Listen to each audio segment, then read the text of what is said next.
En la película El silencio de los inocentes sale un personaje llamado Clarice Starling, una aprendiz del FBI muy inteligente y audaz que es asignada al caso del psicópata Buffalo Bill, pero que para esto tendrá la ayuda de un asesino en serie llamado Hannibal Lecter. Pero te preguntarás, ¿por qué es importante mencionar a este personaje? Porque Saskia, niño de Rivera Cover, soñaba con un día convertirse en una persona como ella, y fue su inspiración que la llevó a descubrir su verdadera vocación y la gran pasión que la llevaría a ser una de las mujeres más poderosas según la revista Forbes, ser parte de la revista de los 300 líderes más influyentes de México, ser ganadora del premio a liderazgo en la vida pública 2019 y un reconocimiento del premio del amor a la defensa de los jóvenes en la 17ª cumbre de los premios Nobel de la Paz. Pero así como ha sido reconocida y llamada luchadora por la justicia penal en México, también ha sido llamada defensora de delincuentes. Pero no vamos a adelantarnos, y como siempre, vayamos al principio. El 30 de julio de 1987, en Ciudad de México, nació Saskia. Viene de una gran familia, dos padres con una gran carrera y acaudalados. Te cuento brevemente la historia de los dos para entender. Su madre, Diana Cover Van Putten, es holandesa pero vivía en España y a los 20 años tenía un novio originario de Kenia, pero él no era del todo bueno para ella, porque se la llevó a vivir a Kenia, pero más que un acuerdo era un secuestro, porque incluso le quitó su pasaporte y documentos para poder irse de ahí cuando ya no quería estar con él. La hermana de su novio la ayuda, le regresa sus documentos y solo le dice vete. Sale de África y regresa a España con su madre. Ahí aprendió a hablar español. Su madre le dice que se vaya a Acapulco para despejarse y olvidar lo que había pasado, pues ahí tenían una casa. Así que tomó un vuelo de España a Ciudad de México y Ciudad de México a Acapulco. Este viaje sería clave para cambiar su historia. El abuelo paterno de Saskia era dueño de todo el transporte en Acapulco desde entonces. Por esa razón tenía muchos conectes en el aeropuerto y su hijo, Luis Niño de Rivera, trabajaba con él. Luis tomó un vuelo de México a Acapulco y al subir vio a una mujer que le gustó bastante. A pesar de que no le había tocado sentarse al lado de ella, él decidió preguntarle si podía sentarse ahí, y una charla se convirtió en una relación de años. Tienen un total de 4 hijos, entre ellos Saskia, una niña a la que nunca le faltó amor en su vida y siempre tuvo lo necesario para poder vivir muy bien. Hija de una mujer holandesa con 2 doctorados en psicoanálisis y un padre mexicano empresario que estaba a cargo de Coacel, la única línea de celulares en Cuba, pero por problemas con Fidel Castro tuvo que venderla. Regresa a México y continúa su vida empresarial. La crianza de Saskia fue totalmente libre, siempre la dejaron ser y pensar como ella quería. Una familia liberal en donde nunca hubo una connotación religiosa, padres totalmente ateos y su madre llega a ser hasta antiteísta. El tener una familia con ese estilo de vida hizo que Saskia se volviera una niña muy independiente y con una gran capacidad crítica. Pero a pesar de esto, su vida como estudiante desde que ella iba en la primaria era bastante complicada. Era muy mala para la escuela y claro que se veía reflejado en sus malas calificaciones, desde primaria hasta la preparatoria. Pero antes de adentrarnos más a su vida académica, tengo que relatar un suceso que ocurre en su vida que la marcaría para siempre. Entre los 8 y 14 años vivió violencia sexual.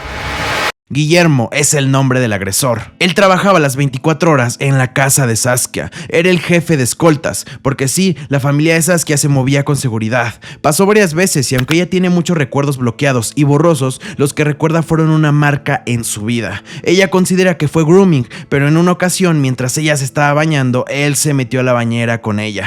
En otra ocasión, pasó por Saskia a la casa de una amiga y en lugar de llevarla a su casa, Guillermo la llevó a la de él, con su familia, y la presentó como su novia. Él tenía aproximadamente 50 años y ese recuerdo es uno de los peores porque Saskia le rogaba que la regresara a su casa, si no le diría a sus padres. Pero aquí hay una cuestión, porque a pesar de todo esto que pasó, ella nunca le pudo contar a sus papás lo que estaba sucediendo. Había muchas razones del por qué no, pero la que más sonaba en su cabeza era que ella creía que tenía una vida tan privilegiada que si les decía, los iba a romper en absoluto y los haría pensar que habían fallado completamente como padres. Ella tenía miedo miedo de que sus padres se sintieran muy mal y que incluso se decepcionaran de ellos mismos, porque Saskia siempre consideró que fueron unos padres excelentes y que siempre le dieron la confianza para poder contarles cualquier cosa. Los abusos continuaron durante un gran tiempo, hasta que Saskia cumplió 14 años y su padre corrió a Guillermo. La razón no tenía nada que ver con el abuso, pues él aún no lo sabía.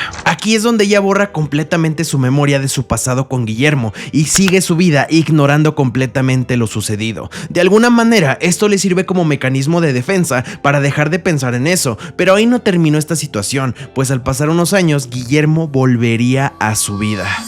A sus 14 años inicia otra etapa en su vida que le traería más problemas internos, porque desde una corta edad ella se había dado cuenta que le gustaban las niñas y tiene su primera novia a los 15 años, pero se convertiría en una de las relaciones más dolorosas y en un amor imposible porque los padres de su novia no las dejaban estar juntas, entonces prácticamente solo podían verse escondidas. Esta relación dañó mucho a Saskia en ese momento de su vida porque ella se sentía muy enamorada y aunque aún no le contaba a sus padres sobre sus preferencias, en un momento de crisis en donde se sentía bastante triste por la situación con su novia, decide contárselo a su madre y confesarle que le gustaban las mujeres. Su madre lo entiende y la apoya. Al mismo tiempo que esto pasa, el único problema en la escuela no solo era su desempeño académico, también le hacen bastante bullying. Y sí, era porque le gustaban las mujeres. El bullying incluso llegaba de sus propias amigas, porque no le invitaban a reuniones, no platicaban mucho con ella y la apartaban de su círculo. Aún teniendo estas dificultades en la escuela, comienza a soñar en grande, pero pasarían hechos en su vida que le harían descubrir su pasión y lo que realmente quería hacer en su vida. En la escuela hace un proyecto en donde se ofreció para dar cursos de sexualidad en una fundación llamada Casa Alianza, fundación que tenía un albergue con niñas en situación de calle que estaban embarazadas o tenían bebés. La llevaron a las coladeras donde vivían estos niños y cambió completamente su percepción del país en donde vivía, pues para ella no era posible que muchas personas, incluyéndose ella, vivieran también mientras había adolescentes y niños en una situación tan complicada como esa. Claro que el vivir esta experiencia despertó un sentimiento en ella y se dio cuenta que era un tema que a poca gente le importaba y era necesario prestarle atención a los niños y adolescentes en estas condiciones y que pudieran tener un apoyo o un guía. Aunado a esto, el mundo de la delincuencia fue algo que le interesó de primer momento, pero le llamaba la atención el origen y el porqué de los crímenes que se cometieron a lo largo de la historia. Su curiosidad por saber qué llevaba a las personas a realizar estos actos tan inhumanos fue lo que ocasionó que desde ese momento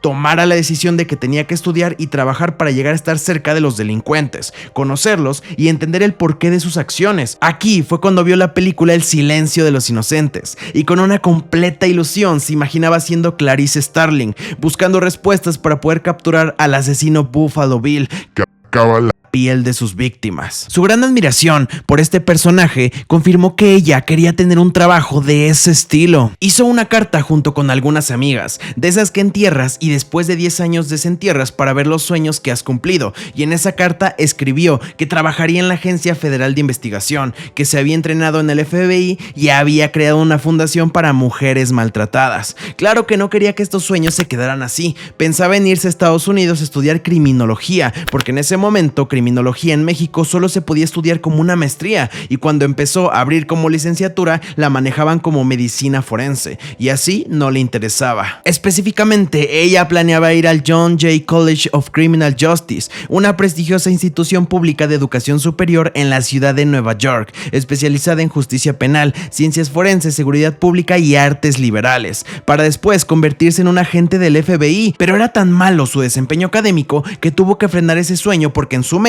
tenía el pensamiento de que no podría lograrlo, pero aún quería enfocar su vida en algo similar. Y cuando cumple 17 años, un acontecimiento en su vida marcaría el principio de una gran carrera, pues a su tío, hermano de su padre, lo secuestró.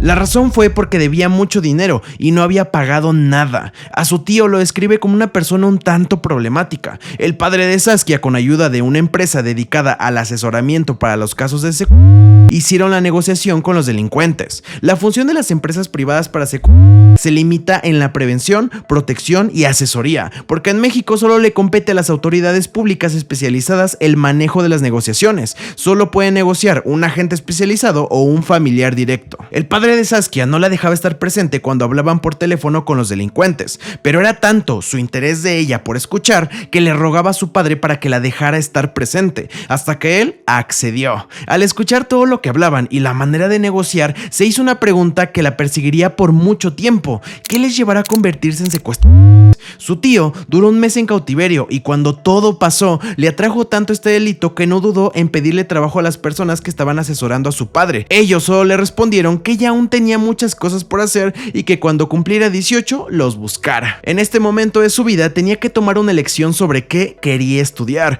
así que se decidió por estudiar Derecho. Hizo el examen para entrar al Instituto Tecnológico Autónomo de México, pero le faltó muy poco para que la aceptaran, así que tuvo que ir a hablar con el rector de la universidad para que le diera la oportunidad y se la dio. Aquí tengo que hacer una pausa para retomar la historia de su agresor Guillermo, porque sí, vuelve y peor que antes. Saskia empieza a recibir mensajes en su celular muy seguido y muy específicos. Ejemplo de ello: te ves muy guapa vestida de rosa. Y sí, así iba vestida. Ya no eran solo mensajes molestos, ya daba miedo. Ella no sabía de quién eran, de hecho ni siquiera se imaginaba que era Guillermo, porque ya habían pasado aproximadamente de 4 a 5 años desde que ya no sabía nada de él. Pero en una ocasión tenía un novio y estaba con él en su coche. Al momento de bajarse para subirse a su camioneta con su chofer, recibe un mensaje en donde le decía que matara a su novio, pero al subirse a la camioneta vio que su chofer estaba hablando por teléfono y él solo le dijo a la persona con la que estaba hablando: ya llegó Saskia, después te marco.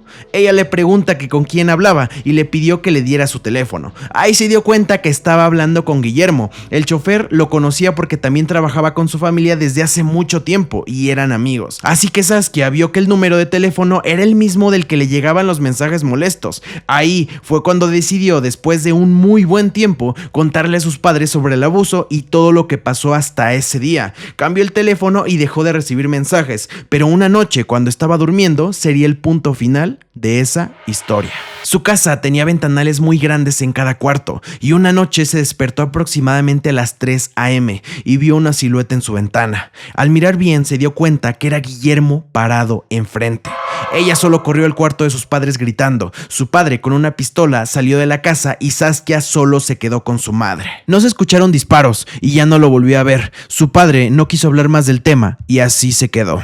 Después de varios años, más o menos cuando Saskia tenía 26, se lo encontró en un Starbucks. Saskia se asustó mucho, pero en el momento en que Guillermo se dio cuenta que ella también estaba ahí, solo decidió irse. Cuando cumplió los 18 años, no dudó ni un segundo en volver a ir a la empresa con la que trabajó su papá en el secuestro de su tío, y le recordó que le habían dicho que regresara cuando tuviera la edad suficiente. Aunque Saskia no tenía nada que ofrecerles a ellos, ella estaba segura que la empresa podía darle bastantes conocimientos y herramientas para poder formarse profesionalmente, pues aprendió a negociar secuestros y todo el proceso debido para manejarlos. La aceptan y aunque es como pasante, empieza a trabajar con ellos. A la par de esto, estaba estudiando y a los 20 años entra por primera vez a una cárcel y le encantó. El conocer a hombres y mujeres privados de su libertad era algo que le interesaba mucho, pero el estudiar Derecho, ella lo considera de los peores años de su vida.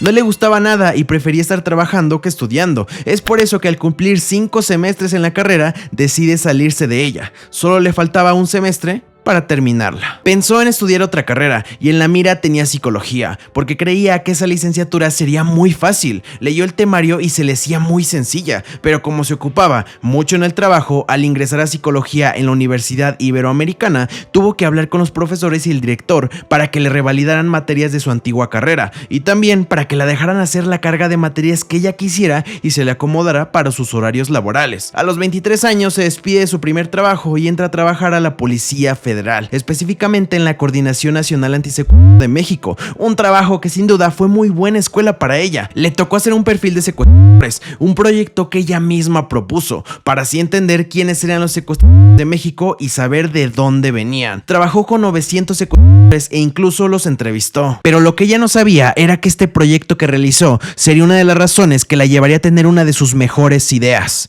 Después sabremos por qué. También fue directora de enlace penitenciario en la Policía Federal, trabajo en donde tenía que supervisar toda la segregación de secuestradores a nivel nacional. Al cumplir los 26 años en el 2013, uno de sus sueños lo haría realidad. Ella junto a Mercedes Castañeda fundan Reinserta, una organización sin fines de lucro que brinda acompañamiento y protección para niñas, niños y adolescentes en contacto con la violencia en México. El principal objetivo de Saskia también era buscar cambiar las cárceles del país, pues la organización opera en prisiones y centros de internamiento para adolescentes y busca dignificar espacios para los niños en las prisiones con madres o padres privados de la libertad, para así transformar el sistema penitenciario en México y buscar justicia en cada caso. La labor que Saskia Niño de Rivera ha hecho la ha llevado a ganar distintos premios ya mencionados, y la organización ha sido premiada en Gran EFI México en 2017 y con el premio VS al Emprendedor Social en 2016 por la implementación de un modelo exitoso de impacto social y reinserción. Tras culminar la carrera de psicología, hace una especialidad en criminología y política criminal en el Instituto Nacional de Ciencias Penales. Al llegar la pandemia en 2020, estaba pensando en hacer algo nuevo. Quería contar las historias de las personas que había conocido a lo largo de su trayectoria en sus trabajos y la fundación. De hecho, pensó en ocupar las entrevistas que hizo cuando trabajó en la Policía Federal a los secuestradores, pero ya eran muy viejas y no tenían la calidad como para subirlas a internet. Así que se le ocurrió iniciar un podcast, pero charlando con personas privadas de la libertad. La razón por la que hizo su podcast es porque ella cree que México tiene la necesidad brutal de punitivismo. Las personas quieren venganza, y es porque no hay Estado de Derecho y no hay justicia. El sistema no funciona, y por eso en México se dan los linchamientos y crean políticas que solo se benefician de la sed de venganza de las personas, y los políticos se alzan el cuello haciendo creer que eso disminuye la delincuencia. El podcast lo inicia hasta 2023 y es un intento de sensibilizar a la gente para saber en dónde nos hemos equivocado como sociedad civil, conocer la historia detrás de los delincuentes y darnos cuenta qué fue lo que los llevó a cometer tales actos por los que enfrentan penas de cárcel. Saskia se dio cuenta que quería dedicar su vida a trabajar con agresores y, conociéndolos, poder prevenir para que otras personas no sigan el mismo camino. Regresaremos un año en el tiempo, porque ocurrió un suceso desgarrador, así como peligroso. El 10 de enero fue localizado al interior del Cerezo de San Miguel en Puebla el cuerpo sin vida de un menor de escasos meses de nacido, encontrado en el basurero, llamado Tadeo. Saskia se encargó de visibilizar, denunciar e investigar este caso. También lo utilizó para denunciar la corrupción dentro de las cárceles y la falta de control. Esto, por supuesto, que llegó a oídos del entonces gobernador de Puebla, Miguel Barbosa Huerta, y Saskia denunció amenazas por parte de él. Amenazaba con matar. Ella responsabilizó públicamente al gobernador si algo le pasaba a ella o a su familia. No pasó a más, pero al final hubo múltiples detenciones y esclarecieron el motivo, aunque después de un tiempo se liberaron personas involucradas en el traslado del cuerpo del bebé. Yo no defiendo criminales, no defiendo actos delictivos. Hay que odiar la acción sin duda, pero es importante que aprendamos qué hay detrás de esa persona y por qué lo hizo. Primero debe de haber justicia para que exista perdón en este país. Su podcast llamado Penitencia se vuelve conocido, viral y llega a muchísimas personas, e incluso algunas la conocen por el mismo. La historia de Saskia ha sido marcada por muchos acontecimientos que le han sucedido, y el caso de Guillermo es uno de ellos. Ella empezó a trabajar como columnista para El Universal, un diario de gran circulación y prestigio en México. En él escribió una columna a Guillermo. Nunca te denuncié, quizá en su momento no tuve las herramientas emocionales para hacerlo, me ha costado, pero hoy sané sabiendo que hice lo que pude con las herramientas que tuve. Guillermo, esta semana en México se conmemora el Día Internacional en contra del abuso infantil. Guillermo, por hombres como tú, cobardes, México está entre los países con más violencia hacia menores. La vida de Saskia Niño de Rivera ha sido privilegiada, pero eso no quita que ha vivido situaciones que nadie debería de vivir. El abuso fue algo que la persiguió por mucho tiempo y que aún sigue estando presente, y eso mismo le pasa a muchas mujeres en México. Su familia siempre la apoyó en sus decisiones y le dio todo el amor del mundo. Desafortunadamente perdió a una hermana por cáncer, y claro que fue un duelo muy doloroso por el que tuvo que pasar, pero ella es la prueba en vida de la importancia de aceptarse tal como eres sin importar lo que la gente diga, enfrentar el pasado y vivir para la mejora de la sociedad. Ella siempre ha recalcado que todos podemos, desde nuestra trinchera y con pequeñas acciones, hacer que México sea un mejor lugar para vivir, y que no necesariamente se necesita de mucho para poder dar mucho. Ha escrito y publicado 6 libros en total, abordando temas muy explícitos con testimonios para entender por qué los niños se vuelven criminales ante la indiferencia social, historias y reflexiones de la violencia contra menores, una guía de actuación ante la violencia sexual en México, testimonios de sobrevivientes, secuestradores y víctimas de estos delitos, y una autobiografía con reflexiones sobre el activismo, la justicia social, el amor y la maternidad en un México lastimado. Está decidida a que su vida se la dedicará completamente a la mejora del sistema penitenciario en México, la mejora de la calidad de vida de niños y adolescentes en situaciones muy complicadas, y sensibilizar a la población para que entiendan que el delito tiene su origen, y para poder prevenirlo, primero tenemos que conocer ese origen.